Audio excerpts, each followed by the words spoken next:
Hi guys, good morning. Today is my outtaking day! Already 9:30 almost. Alis kami ng 10 kasi the event will start at 1 pero parang registration is at 11. Para din mauna kami sa parking. Siyempre, alam niyo na ang pamilya natin ayaw ma-hassle. Eh ako naman ang magdadrive. So this is the snatch. Napaka-arte. I prepared this like a few days ago, ganyan. It's giving eleganza. Uunahin ko yung hair kasi sobrang tagal nitong hair ko. Eh, mabilis na naman ako mag-makeup dahil hindi naman ako maarte ng over sa makeup. One of one, I'm number one. Hindi pa ako nagsisimula! Only one. Unique, that's what you are. Whip, whip, too classy for this world. Forever I'm that girl. Guys, so this is the look. Latina! Sobrang Latina! Okay, nag-film ako. Naka-slow mo pala siya. So this is the look. Ayan, ang ganda ng lashes ko. I used the mascara gave to me by Maybelline. Thank you so much, Maybelline. I love you. My top is from Barbara.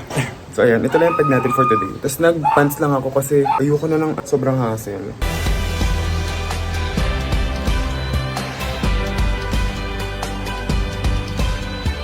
Paggabi, hindi na ako nakapag-vlog after nung event. Actually, feeling ko sobrang konti lang nung clips ko kasi gutom na kami. Grabe, sobrang lamig sa venue. So, parang after the event, go na ako. So, ito na kaming MOA, dun na kami nag-dinner. Sobrang for the pagod. Ito ang agenda natin for today. So, ayusin ko na itong flowers ko para naman ma-preserve siya. Ang cute ng flowers ko. Oh my God. Alam nyo, it's my first time maka-receive ng flower, ng bouquet. Though, ako kasi parang as a person, hindi naman like ako mahilig sa bouquet talaga. Hindi ko naman siya magagamit. Ang cute lang na kapag may monumental na nangyari sa buhay mo, makaka-receive ka ng bouquet. Hello, ang cute lang. Okay, nakaka-girl. Ilalagay ko siya sa vase para at least kahit pa paano ma-preserve. Saka para hindi lang siya nakakalat sa ano ko. Okay, so nakahanap ako na medyo malaking jar. I think this will suffice. Let's unwrap her. Kaya pala sabi ko, kasi kumuha kami ng ano for the ticket. Tapos sabi ko, sige ako na lang pipila. Kasi nasi-CR daw yung sister ko tsaka yung mom ko.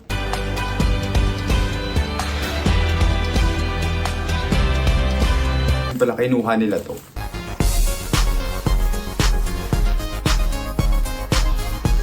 Ito na siya. Oh, cute. 6 flowers. It's so cute. Meron pa tayong mga dahon-dahon. Hindi ko na alam kung anong gagawin ko dito. Ito na ang finished product natin. Oh, she's so cute and pretty and nice. Pero alam niyo, gabi yung smell. Kaya pala sabi ko, bakit parang may matapang na amoy? Hindi siya well, medyo mabaho siya for my liking. Parang amoy siya matanda. Inamoy ko nung nag-dinner kami. Siya. Kahit doon natutulog ako, siya ang mabaho. Parang alam niyo yung rosary, amoy ng rosary. Galing Vatican, siya yun. Yan, dito ko siya nilagay sa mga merch ko. Tapos dinethrown ko muna tong rice light stick. So dahil dyan ko siya nilagay, napansin kong madumi ang merch ko. So pupunasan na lang natin. Tsaka ayusin ko din para malagay ko ng maayos yung rice light stick ko. Alam niyo, grabe sa tangkad. Yung angle nyo, napakataas. Kung makikita nyo. Tignan nyo yung tripod ko. Ganyan siya kataas. Minsan ko na ito nililinis kapag kailangan ng tawas. Evacuate.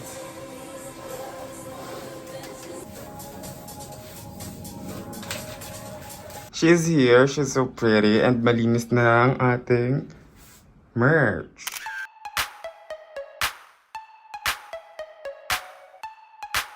Good morning. So today is my first F to F.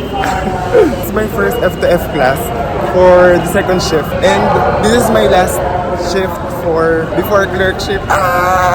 Meron akong dalawang class, general surgery at saka neurosurgery. And meron kaming SGD para siyang discussion. Actually last week pa ako may pasok. Pero puro online lang siya kasi orientation lang. Today, kailangan ng mag face to face.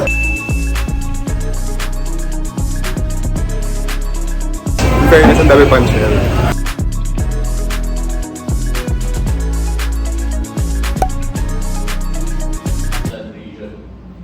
Sinabi na, kasama na yun. Meron na siya. For the patient's treatment plan, we are to consider the diagnosis and the staging. We are highly considering that the patient would have squamous cell, highly suggestive of undergoing radiation and surgery. N. Oh, okay. Kala ko radiation na lang. Hindi naman. Surgery and also radiation. Tapos na yung first class ko. Mamaya pa yung next. Mga 4. Meron pa akong almost 1 hour. Actually, nag-discuss lang kami today. May lecture ako for Eurosurge, tsaka may discussion din after. Kaya ngayon, tayo ay maghahanap ng food. Dahil ako gutom ako. Yung last kong kain, 11:30. So, hanap tayo ng lumpiang toge.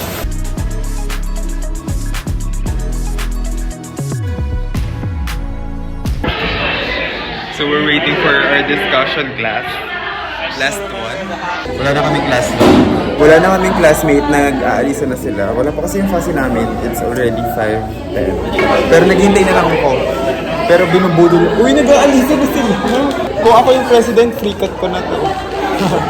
So we're going home. Dahil ang tagal ng fase namin. Pero parang wala bang grace period? Wala, no? Hindi kasi official, ano yun, rule. Wala ka naman ganun-ganun. Pero undergrad meron. Di ba? Maalis-alis ba kayo ng room? Undergrad. Ay, sa amin din yun. Pag 30 minutes ata, wala pa. Sa amin nga 15 lang eh. Grabe, uwi na talaga ako. Sabihan ko na lang yung nanay ko, umuwi na. Nakakatawa kasi last time na nagganto, nung president pa ako. Yun sa amin kasi sa Lasal, parang kapag 15 minutes, tas wala pa yung FASI, pwede nang umalis. Or like yung prof. So parang like pasa ng 15 minutes, eh as a president ng block. So nagpaalis na ako. Tapos yung dumating yung prof namin. As in like sobrang ako ang decision. So pinabalik kami. Guys, good morning! Online kasi kami kahapon, so hindi na ako nag-vlog kasi wala din naman ako ginawa the whole day. So parang gising lang, tapos online class and then nag-workout lang ako after. Pero today, I'm still waiting kung kami ba ay online or offline. Ito yung mahirap sa uwian. Uwian kasi ako, tapos magta-travel ako at least dapat 2 hours. Madalas na ginagawa ko 3 hours talaga para may doon ako mag-wait sa school. Ayoko naman yung magta-travel ako, tapos in the middle of my travel, biglang online class kami. Nangyari siya one time sa akin. Buti na lang, hindi pa ako nakakalayo. My class is supposed to be at 1. Hintay ako siguro mga until 11. Sagarin na lang natin. Umalis na lang tayo. Bilang nag-makeup na ako, sayang naman na makeup. Hindi na ako nag-wait. Mamaya malilate na ako. Kapag kunwari bigla nag-online, hanap na lang ako ng coffee shop or something. Meron ng bus! Nakikita ko na siya. I'm already in PITX. 12 pa lang. Medyo maaga siya. Ang cute kasi may nakakilala sa akin sa bus. Nakakatawa. Nahiya tuloy ako.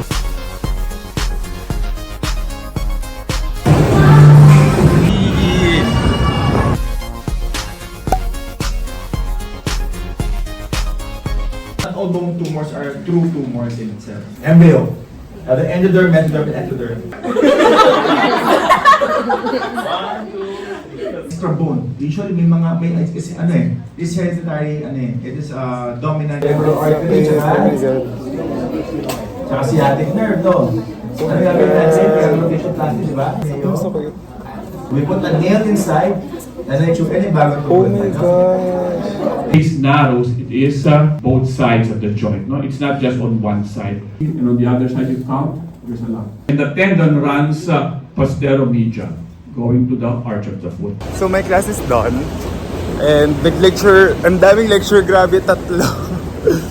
So naubos ang brain cells ko. We're going home! Ang saya! Buti na lang din on-site at saka maaga ako pumunta today. Pumunta akong Noval kasi bibili ako and nakakaloka kasi may sunog daw sa tapat daw ng Lacson. Nahiya ako mag-vlog. Medyo kinakapalan ko na lang ang mukha ko. Bibili na ako ng favorite kong merienda and also ice candy.